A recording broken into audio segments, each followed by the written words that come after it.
De la Cátedra de Pediatría.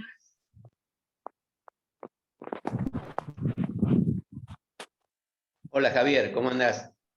Hola, ¿cómo va Edgardo? ¿Cómo va Euge? Bien, bien, estamos justo por Bienvenido empezar. otra vez. Así que yo estoy acá de espectador hoy. Está todo en Bueno, manos de ¿por dónde ustedes. andás? Acá en Huaco, San Juan, la montaña, Ah, ¿viste? bueno, Se ve un poco. pero muy bien, hace bien por ahí, Pero ir a tomar un poco de aire. Bueno, voy a empezar. totalmente.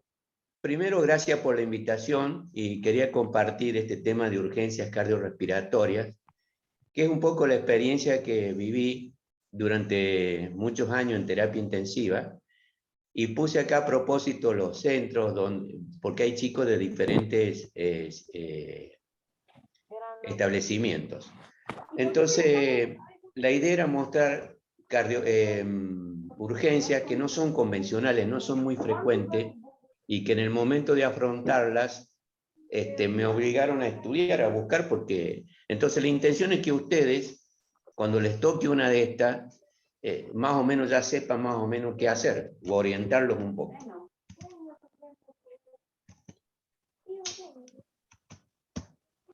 A ver,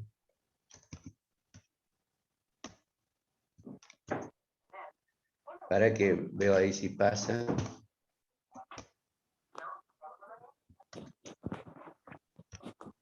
Bueno, el primer escenario que vamos a ver es el postoperatorio de Fallot. Como ustedes recuerdan, acá está la comunicación interventricular, en la cual cabalga la salida de la aorta. Entonces el paciente, el ventrículo derecho puede evacuar fácilmente la sangre a través de la CIB, pero en el postquirúrgico puede surgir un inconveniente porque se produce, se anula esta vía de escape que era a través de la CIB. Ese escenario se llama de disfunción diastólica o de ventrículo derecho rígido o fisiología restrictiva. Recuerden que el Fallot tiene una obstrucción de una hipertrofia del ventrículo derecho. Pueden quedar a veces obstrucciones subvalvulares después de la cirugía.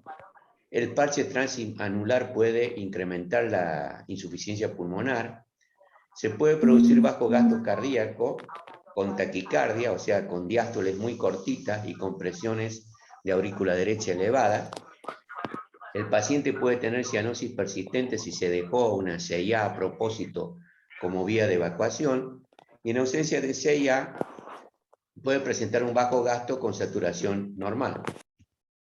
Entonces, para recordar un poco el eco, vean acá cómo está en eje largo paraesternal la hipertrofia del BD, del tabique, la CIB que cabalga acá, una CIB perimembranosa subaórtica, el ventrículo izquierdo y la aurícula izquierda. Y acá en un subcostal vemos el ventrículo derecho, la CIB y los dos ventrículos que evacúan la sangre hacia la aorta.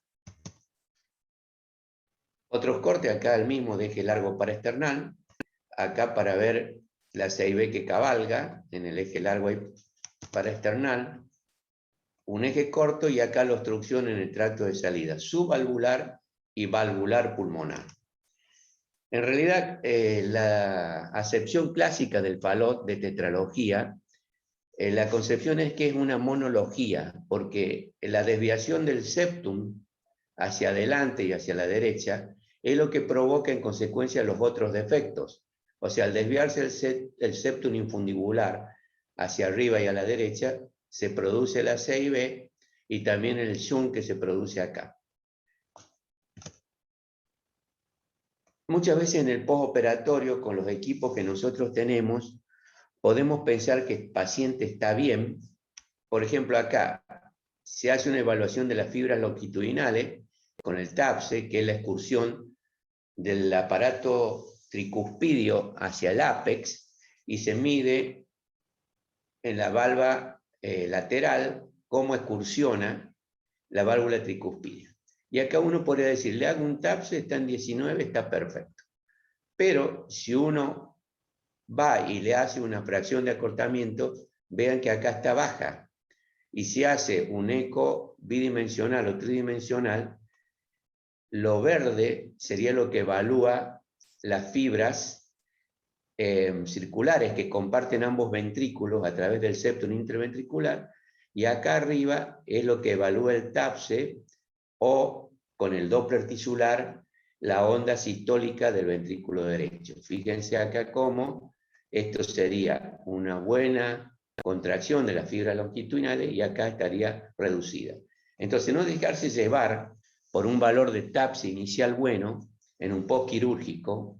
A su vez, el TAPSE, en esta cita ustedes pueden encontrar una referencia muy buena al TAPSE que dice que los pacientes en los cuales uno produce una lesión a nivel del pericardio, cuando uno hace una apertura del pericardio, el TAPSE va a ser infravalorado.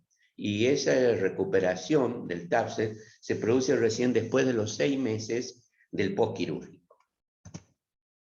Acá, para graficar la fisiología restrictiva, que realmente es un escenario de bajo gasto cardíaco con buena función sistólica, uno ve que el ventrículo izquierdo y derecho se contraen bien, sin embargo el paciente está mal, porque fíjense cómo la presión arterial pulmonar tiene 27 sistólica, 10 de diastólica. La presión de aurícula derecha está en 12 y la presión acá del ventrículo 61, 46. ¿Qué sucede? Al ser la presión de la aurícula derecha más elevada que la diastólica del ventrículo derecho y más elevada que la diastólica de la arteria pulmonar, se produce el ventrículo derecho como un espacio de un conducto, una vía de paso de la sangre de la aurícula derecha hacia la arteria pulmonar durante la diástole. Recuerden que el flujo generalmente se produce durante la sístole, acá está evaluado en un eje corto, y hay un gradiente diastólico acá, a través de la diástole. ¿Por qué? Porque tendría que estar cerrada la arteria pulmonar, la válvula pulmonar durante la diástole, y acá permanece abierta. Y en estos estudios que son de tomografía computada y de ecos tridimensionales, uno puede ver cómo se produce el pasaje directo desde la aurícula, una vía de paso hacia la arteria pulmonar. Acá, este es el flujo diastólico anterógrado. Y también se van a modificar los flujos de la válvula tricúspide, de la vena cava superior y del seno coronal. Fíjense acá cómo en la vena suprahepática, cuando uno hace el vexus, uno diría que acá está alterado. ¿Por qué? Porque la onda sistólica es menor que la diastólica. Entonces, ¿cómo se hace el tratamiento de la fisiología restrictiva? Hay que optimizar precarga. Es un ventrículo que no puede recibir volumen porque está restrictivo, no se llena bien, difusión diastólica. Disminuir la poscarga del BD con mirrinona o con levosimendan. Disminuir la frecuencia cardíaca con esmolol o desmetamidina. Una extubación precoz para que la asistencia respiratoria no interfiera con el gasto cardíaco. Crear una CIA como vía de escape, preferible tenerlo un poco cianótico al paciente, pero con un buen gasto cardíaco. El tórax abierto también contribuye, y en caso severo puede requerir ECMO, asistencia circulatoria mecánica o resincronización cardíaca. El segundo escenario, también siguiendo con el FALOT, es para mostrar lo que son las crisis de cianosis. Fíjense acá cómo se produce un espasmo infundibular. El paciente que tenía un soplo intenso, más de 4/6, generalmente los soplos del FALOT son por estenosis pulmonar, bastante intenso, y cuando se produce el espasmo del infundíbulo, por ejemplo en la deshidratación, fiebre, dolor o demás, se produce el espasmo del infundíbulo o muchas drogas inotrópicas innecesarias, y vamos a provocar una crisis de cianosis.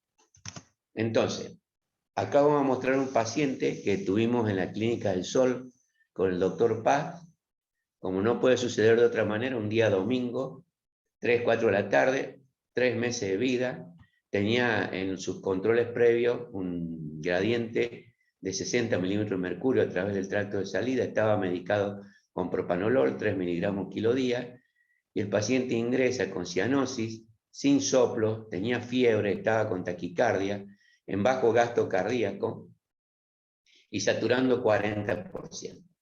Cardiomegalia e hipoflujo pulmonar, como vamos a ver en la placa, y en el eco le vimos la hipertrofia del BD y un gradiente en el tracto de salida de 90.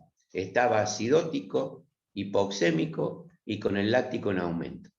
Lo pusimos en asistencia respiratoria, le hicieron un par de expansiones, se colocó el esmolol, fenilefrina, y no había respuesta. ¿Qué harían ustedes si alguien quiere decir con este paciente? ¿Qué intentarían hacer? ¿O cuál es la solución? Bueno, acá hay dos opciones. O se hace un tratamiento quirúrgico de urgencia, un bleloxatine, o algún otro tipo de conducta quirúrgica, algún shunt central, pero ustedes saben la dificultad que conseguir un equipo quirúrgico en una institución en la cual se hacen cirugías cardíacas, pero realmente programadas, o realmente uno le puede dar una solución por hemodinamia colocando esta es la placa donde ven la hipertrofia del BD y en los campos realmente sin flujo. Acá vemos el gradiente a través del tracto de salida del BD. Y la crisis de cianosis se presenta con desaparición o reducción del soplo, cianosis intensa, hiperventilación, puede estar desencadenado por llanto o dolor. Uno puede ponerlo en postura de cuclillas o genupectoral para aumentar las resistencias sistémicas, oxígeno, sedación, expansiones, corrección de bicarbonato, de la acidosis, todo eso hicimos nosotros. Propanolol, esmolol, y le pusimos también fenilefrina. Y no había solución, el paciente no mejoraba. Para completar el cuadro dramático, los servicios de ambulancia, los días domingos, tienen sus dificultades. Y recién a las 12 de la noche conseguimos un traslado al hospital privado, y lo llevamos el doctor Paz y yo, porque el enfermero, teóricamente, lo digo porque esto lo deben vivir ustedes también, el enfermero hacía de chofer. Y nos fuimos para el privado.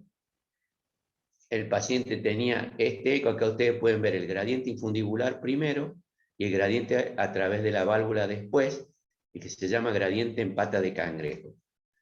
Y uno podría haber optado por cualquiera de estas soluciones si está en un centro de complejidad, pero actualmente se prefiere colocar un stent, primero, porque es más rápido, segundo, produce menos complicaciones, tercero, realmente se mejoran en el acto y requieren menos internación, y eso permite diferir la cirugía definitiva, en vez de ir a una paliativa, que le puede pasar esto, como pueden tener múltiples niveles de estenosis, o puede tener una oclusión del shunt, o puede tener una disección aguda del shunt. El stent en el tracto de salida permite una sobrevida bastante buena y ofrecerle una cirugía cerca del mes o mes y medio o 2 meses del paciente. Uno lo va controlando con eco, cómo va mejorando el gradiente. Recuerden que es un stent en tracto de salida, queda su gradiente porque aún sigue estrecho, pero lo mejora mucho ese gradiente 90, se consiguió bajarlo. Entonces acá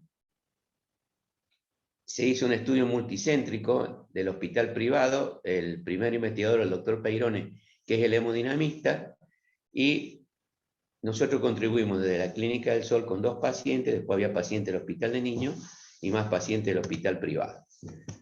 Este trabajo fue presentado en el Congreso de Cardiología, donde ganó el premio, el primer premio al trabajo de hemodinamia, y fue publicado después en la Revista Argentina de Cardiología.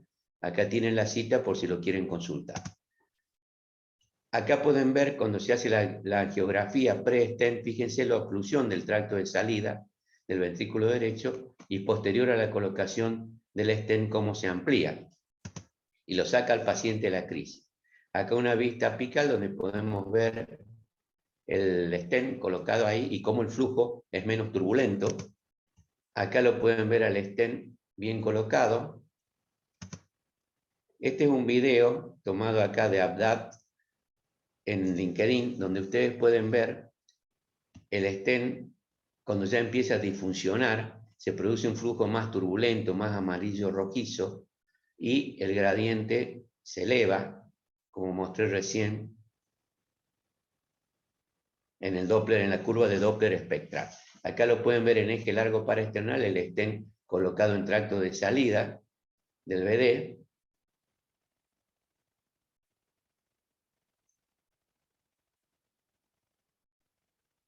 Acá ya vamos tendiendo a ir hacia el eje corto. Fíjense cómo acá está el stent. Acá lo vemos en una apical de 4 cámaras. El stent está ahí. Entonces uno lo puede monitorizar desde las distintas vistas.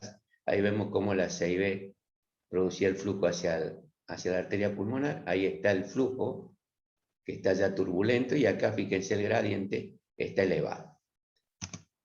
Entonces, la opción número 1 para el chico, el paciente en crisis, es hacer el tratamiento médico que se indicó, se hace en forma gradual o a veces se toman varias conductas en el momento, porque es un escenario dramático, el paciente está literalmente azul, está taquicárdico, en bajo gasto cardíaco, y está azul. El tercer escenario es un paciente de 5 años, y fíjense el año 2000. Procedencia de Río Tercero, 4 internaciones previas por hipertrofia adenoidea, la primera en el 11 del 98. Este paciente lo tratamos en la Clínica del Sol, lo hicimos ver con ORL, tenía una hipertrofia adenoidea grado 4, y el paciente entra en una insuficiencia cardíaca descompensada. Con el eco que le hicimos, teníamos un eco para ver solo bidimensional en ese momento. Vemos una hipertrofia de BD moderada y consideramos que era una hipertensión pulmonar secundaria a hipertrofia adenoidea. Esto, por supuesto, lo tuvimos que leer, porque no teníamos claro, estamos hablando del año 2000, han pasado bastante. Y después encontramos en la cita bibliográfica que todo lo que sea oclusiones de vía aérea, ya sea, por ejemplo, un Pierre-Robin o algún otro tipo de alteración a nivel de la caja ósea o de la vía ventilatoria, puede provocar hipertensión pulmonar. Acá en la placa se ve cómo se estrecha la vía aérea. Fíjense, el paciente estaba en un edema de pulmón descompensado, dilatación de las cavidades derechas en el eco y la hipertrofia con una fracción borderline, y consideramos los diagnósticos de estos: síndrome de hipertensión pulmonar, insuficiencia cardíaca descompensada, edema agudo de pulmón secundario, obstrucción de vías aéreas superiores. O sea, el famoso edema pulmonar no cardiogénico. Acá hay una cita de quién fue mi jefe, el doctor Alday, el doctor Sutti, el doctor Villada. Ellos habían publicado en una revista, no recuerdo quién, la estuve buscando, ahora no la encontré, en pacientes con Pierre-Robin, 3 pacientes con Pierre-Robin que habían desencadenado hipertensión pulmonar. Entonces, el paciente se le hace una adenoidectomía cuando ya se lo logró compensar hemodinámicamente, y después el paciente se recupera rápidamente y se lo manda a la casa a las 48 horas con digital enalapril y diurético. Aún nosotros pensando que eso era una miocardiopatía y tenía una fracción de acortamiento límite, un poquito baja, 27. Entonces se hace la placa de control, persiste aún todavía el edema, y se hizo una revisión en el servicio con el doctor Silver, Centeno, Silvia Sáenz, Pedernera, Frey y otros chicos del servicio, de mayo de 1980 a mayo del 2004. Entonces, ese paciente se había presentado en el año 2000. Y es interesante ver cómo había obstrucción de vía aérea que provocaban, por ejemplo, el cuerpo extraño de vía aérea en 21 pacientes y otras causas 24 pacientes. Y cuerpo extraño es bastante frecuente y seguramente les ha sucedido o les va a suceder enfrentar este tipo de pacientes. Y fíjense las etiologías: laringitis 8, papilomatosis laringe 4, tumores 4, epiglotitis 2, hipertrofia adenoidea 3, absceso retrofaringeo 1, Pierre-Robin 1 y obstrucción de traqueostomía 1. A mí me tocó vivir un caso de una epiglotitis, seguramente por hemófilos, porque no lo podía intubar, tuve que llamar al anestesista porque era una epiglotis que parecía una frutilla directamente, y el chico entra en bajo gasto y tenía edema de pulmón y tenía en el eco buena función contráctil, biventricular. Tampoco lo entendíamos por qué se había producido, pensábamos que era una miocarditis secundaria a hemófilos, a sepsis por hemófilo, y ese paciente, después vimos en el libro de, ¿cómo se llama este? El libro este que es la Biblia de terapia, ya me va a salir el nombre, que leíamos mucho en esa época, y encontramos lo que se llama... ¿El cuál? ¿El rusa? No, el rusa sí de la... No, el otro, el de Roger, el libro de Roger. Sale un capítulo que hablaba de edema pulmonar no cardiogénico. Y de estas obstrucciones, sin edema eran 34 pacientes y con edema 11 pacientes. Y fíjense acá la etiología, ¿cómo lo explica? La obstrucción de vía aérea, la hipoxia produce vasoconstricción vascular pulmonar y a su vez produce injuria de los capilares pulmonares. La vasoconstricción aumenta la presión capilar pulmonar, junto con la injuria producen trasudación y edema pulmonar. En la segunda línea de mecanismo es la estimulación neurogénica, que produce vasoconstricción sistémica con derivación de volumen de sangre al territorio pulmonar con hipertensión pulmonar. Y la tercera es la vía aérea, con el aumento de la presión pleural negativa por el esfuerzo respiratorio, disminuye la presión transmural, aumenta la poscarga de BI, disminuye la compliance, baja la eyección del BI, aumenta la presión telediastólica, aumenta la presión de aurícula izquierda, o sea, le agrega un componente postcapilar a la presión pulmonar, disminución del flujo coronario, hipertensión venopulmonar. Y este es el autor de esta cita. Entonces, después leyendo y juntando los casos, supimos qué le había pasado a estos pacientes. Muy interesante esta cita para leer. El cuarto escenario lo denominé el show del pericardio, porque voy a mostrar una serie de patologías pericárdicas que tienen un comportamiento singular. Acá en este corte pueden ver un eje largo donde tenemos un derrame pericárdico, fíjense lo que se habla siempre en POCUS, delante de la aorta descendente y el derrame pleural por detrás. Esta es una de las tantas villas que hay en el país, y fíjense acá, una pileta de lavar, que generalmente suelen ser apoyadas en ladrillo. Acá había un soporte un poco más elaborado. Los chicos se apoyan en las piletas, ¿y qué pasa? Se le caen en el pecho. Y entonces producen un trauma torácico severo, con un síndrome de dificultad respiratoria severo, este paciente de 5 años en el hospital de niños. Shock, se hizo maniobra de resucitación. La silueta cardíaca impresionaba normal y había derrame pleural bilateral. En la TAC, hematoma perirrenal derecho.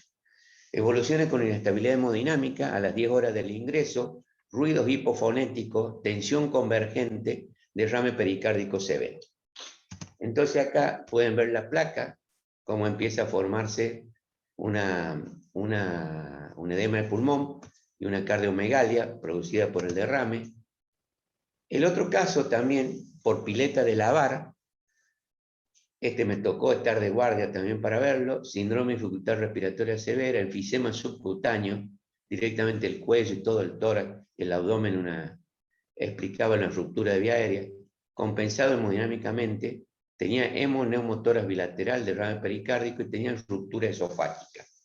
Intervinieron los cirujanos, sutura esofágica y una perforación de la aurícula derecha, se colocaron drenajes. Este es el eco que se hace en el hospital de niños, fíjense un derrame bastante importante. Las imágenes son de esos años, no son muy... Acá vemos, creo que es del... Bueno, no sé si es 2005. Acá, en modo M, fíjense cómo está acá el ventrículo y el derrame pericárdico. Y esto lo publicamos a uno de estos casos en los archivos argentinos de pediatría del año 1997. Esta es una imagen en la cual vamos a mostrar por qué se produce la ruptura de la aurícula derecha, o trataré de explicar por qué se produce. Fíjense, la aurícula derecha es anterior y está en el medio de una estructura rígida como el esternón y por detrás la columna vertebral. Y la válvula tricuspidia está justo en el medio de estas dos estructuras rígidas. Entonces, como dijimos, la posición del anillo está a mitad de distancia del esternón de la columna. El desplazamiento antero-posterior del esternón deforma la tricúspide y comprime el tracto de salida de BD. La aurícula derecha está llena con la válvula auriculoventricular derecha cerrada, o sea, está a fin de diástole, llena, el ventrículo derecho se encuentra en el periodo isovolumétrico sistólico, o sea que está la presión en su máximo, sin apertura de su válvula, y no puede eyectar porque está comprimido el tracto de salida por la pileta de lavar. El ventrículo derecho sufre la compresión de la entrada de la válvula tricúspide y la salida del tracto de salida de BD. Por su parte, la aurícula derecha sigue recibiendo el retorno venoso por cavas, que ese retorno venoso no se puede transmitir en forma retrógrada a las venas fuera del corazón porque está comprimido ese corazón. Entonces, la aurícula derecha se torna en una estructura rígida y produce una disrupción a nivel de la base del anillo tricuspideo, o sea, literalmente es arrancada la aurícula derecha. Entonces, ¿qué hacer? ¿Qué se puede hacer? Esta cita es reciente, de este mes, la pueden revisar. Esta es la revista, y ahí muestra cómo atender a los traumas cerrados de tórax. No nos vamos a detener, esa la leen ustedes. Lo que le quería explicar es que este paciente, cualquiera se ve tentado a realizar una punción pericárdica, y en ese paciente interconsultamos con cirugía, no se realizó la punción, y cuando va a cirugía el paciente se pone en bomba y todo. Un gran coágulo taponaba la herida de la aurícula derecha, que era enorme. Si uno hacía una punción, descomprimía ese derrame y es probable que el paciente se choque por seguir sangrando. O hizo como de tapón hemostático el coágulo, entonces fue puesto en bomba y se suturó la aurícula derecha a lo largo de su base de inserción. El quinto escenario, paciente de 14 años, vamos a entrar a los traumas penetrantes. Este fue el año pasado, en el hospital de niños, me lo cedió al caso acá el doctor Juanet y la doctora Irma Sar del hospital de niños, recibe un disparo de arma de fuego, ingresa al hospital infantil. Le hacen una radiografía, ven el derrame pleural izquierdo y pericárdico, le hacen las medidas de urgencia toracotomía izquierda, drenan el derrame pleural y pericárdico, y una vez que está compensado hemodinámicamente lo mandan al hospital de niños. Muy bien los cirujanos del hospital infantil.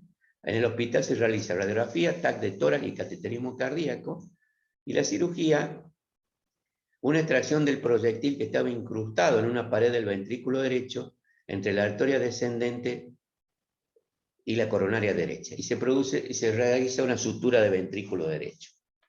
Muy interesante este paciente. Acá mostramos la placa de tórax donde se ve el proyectil, acá también se lo ve.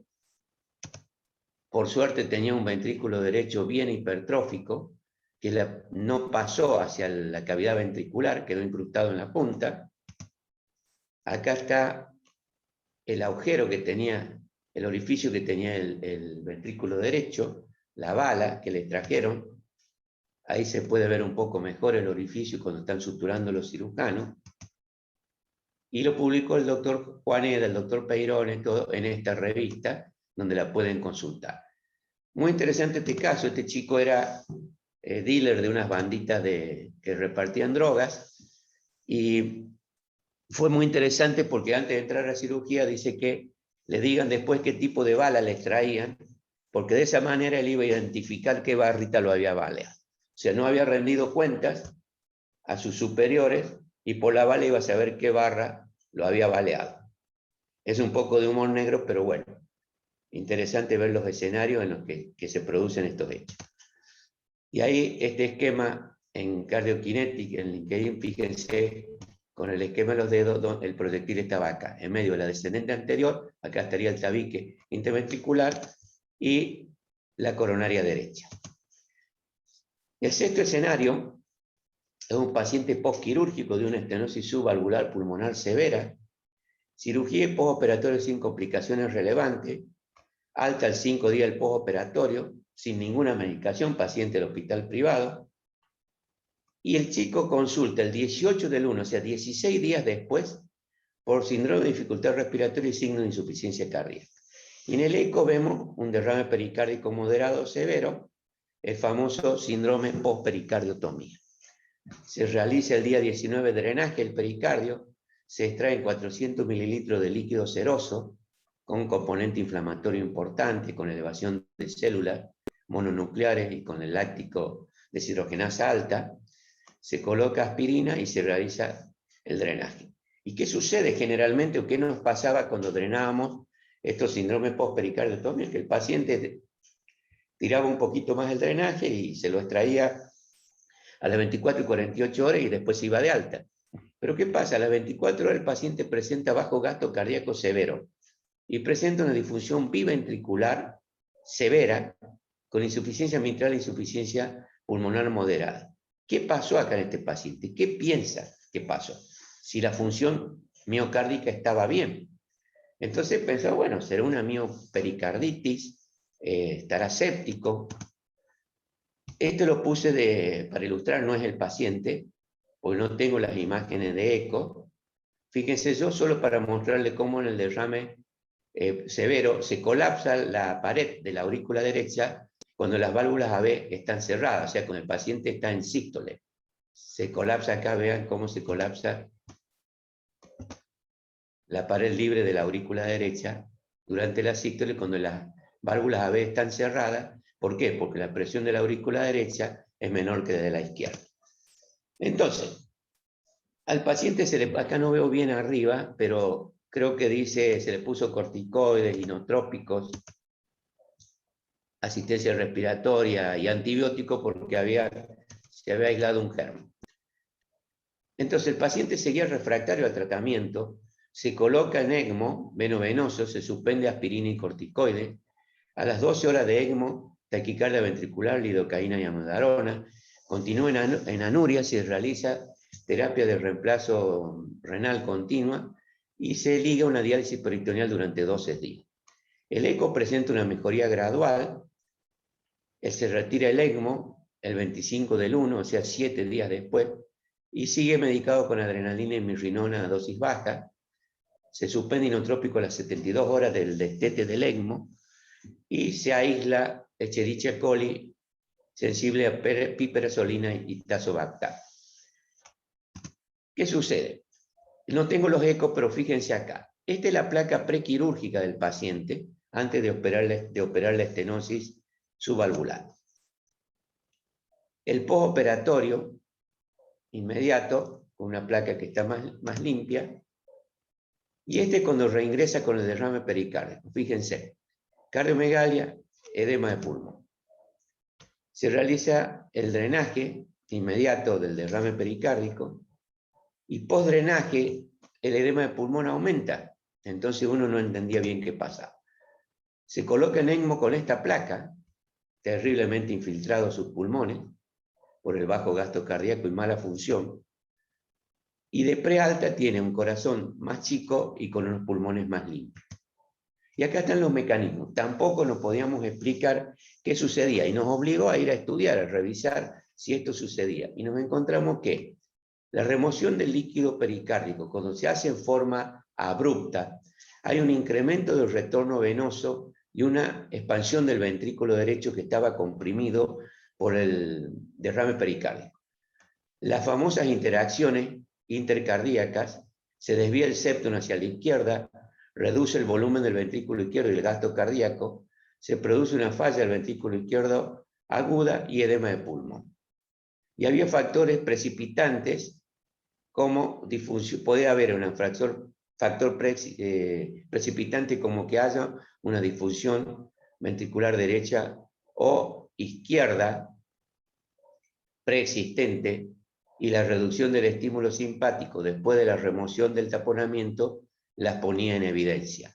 Después que haya un atontamiento miocárdico, después de disminuir la perfusión coronaria debido a la alta presión pericárdica. Esta cita muy interesante y acá se explica por qué se producía. Entonces, Braverman da la teoría isquémica, aturdimiento, hibernación miocárdica, alteración del flujo intramiocárdico y subendocárdico.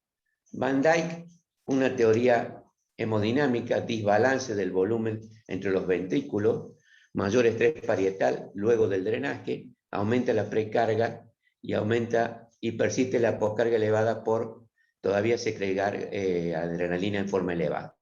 Y Wolf y Edelman hablan de una teoría neuroendocrina por disminución del estímulo sistema simpático posterior al drenaje desenmascarado. A partir de este paciente, los siguientes derrames pericárdicos que tuvimos, se les realizaba drenajes controlados. Se retiraban, por ejemplo, 50 mililitros, se dejaba clampeado el tubo de drenaje, se controlaba con eco, al otro día se volvió a sacar 50 o 100 mililitros para evitar justamente cualquiera de estos tres mecanismos que podría desencadenar una falla cardíaca post-drenaje. Bueno, nada más. O sea, era compartir estos pacientes que son etiologías infrecuentes y me pareció interesante mostrárselos a usted. Muy interesante todos los casos clínicos, Doc, muy valiosos. Le quiero compartir algunas de las preguntas que han ido surgiendo, si no le molesta. No, por favor. En primera instancia, la primera consulta es ¿hasta qué momento el TAPSE puede ser considerado en el postquirúrgico del falot? El TAPSE, generalmente, si vos hablas con los cardiólogos, ellos te van a decir que hagas eco strain. Le quitan totalmente el valor al TAPSE. Yo digo, es mejor una evaluación cualitativa, ver si se mueve bien la pared o no, porque el TAPSE está infraestimado porque pierde parte del apoyo del citoesqueleto. El pericardio forma parte del citoesqueleto que contiene al corazón. Y esa publicación de esa autora rusa habla que recién hay que valorar el TAPSE. Después del 6º mes se recupera el valor de TAPSE por evaluación de las fibras longitudinales. Supongo ya, porque el pericardio está recuperado bien y empieza a formar de nuevo el componente que era previo a la cirugía. Se puede hacer para evaluar, en ese caso, la evaluación cualitativa, evaluar también por Doppler tisular, la onda S, pero también se vería afectada porque también evalúa las fibras longitudinales. Y después los otros mecanismos que hablan del acoplamiento, que es sacar una relación entre el TAPSE y la presión sistólica de arteria pulmonar evaluada por insuficiencia tricuspidia. Perfecto. En el postoperatorio hay también presiones invasivas que lógicamente en estos casos van a ayudar a evaluar. Usted también habló de el concepto de deformación y velocidad de deformación, así como muy sutil, digamos, en el primer caso, no me acuerdo si fue en el primero o en el segundo. ¿Ustedes ya lo tienen como más implementado dentro de la terapia? No. Yo no tengo todavía, o sea, yo ya no trabajo más en el hospital, estoy jubilado, pero en el centro que estoy tengo un aparato portátil que tiene un Doppler continuo, que no es muy confiable, así que me arreglo con modo M y con color. Entonces los aparatos esos realmente están en centros de excelencia, digo, que tienen, por ejemplo, cirugía cardíaca todos los días.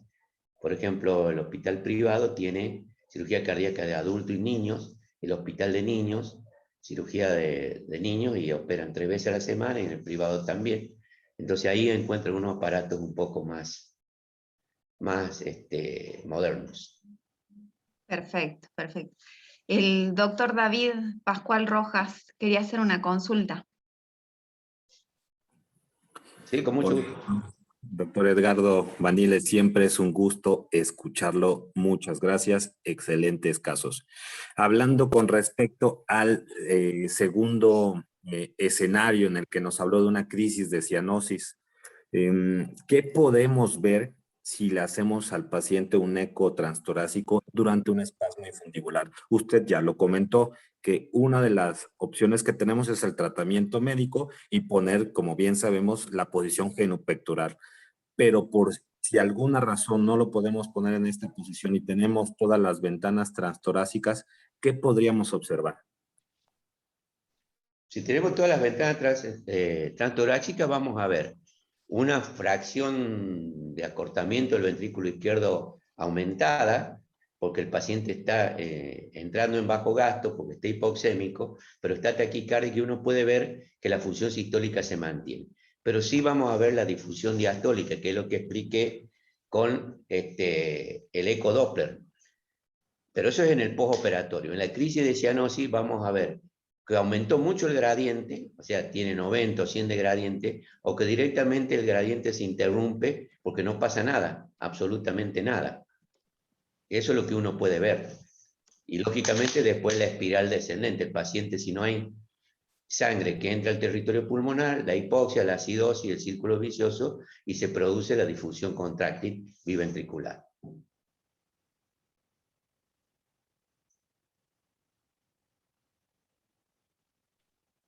Perfecto, perfecto. No sé si hay alguna otra consulta. La verdad es que los casos clínicos muy interesantes, muy extremos, pero muy interesantes. Sí, lo que a mí me parecía interesante era que estos casos nos enseñaron, porque cuando yo los enfrenté no tenía idea, o sea, veía al paciente cómo lo... Y lógicamente uno va a leer y a estudiar, y aprendí bastante de eso. La fisiología es bien interesante después para explicarnos a posteriori. Así que eso me parecía interesante mostrar, la fisiología.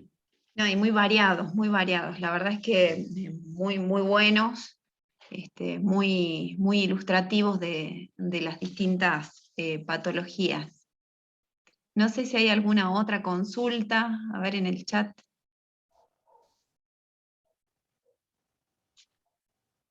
Bueno, la verdad es que como siempre, un placer, Doc, escucharlo. Bueno, muchísimas gracias por la invitación y bueno, Yo quiero gracias por aprovechar. compartir todo el material que mandan a la página. La verdad es que ahí leo bastante la información que mandan. Así que sigan adelante, que están Muchísimas espectaculares. gracias. Muchísimas gracias, Edgardo. Bueno, gracias a vos. Muchísimas gracias. Que andes bien. Saludos Nos a vemos todos. pronto, espero. Bueno, Abrazo. suerte, que anden bien. Gracias. Chao, genial. Hasta luego. Gracias. Hasta luego, chao. Les dejo la diapositiva con la invitación y la difusión del curso, de la segunda corte. Un gusto verlos a todos. Que tengan hermoso fin de semana, gente. Hasta luego.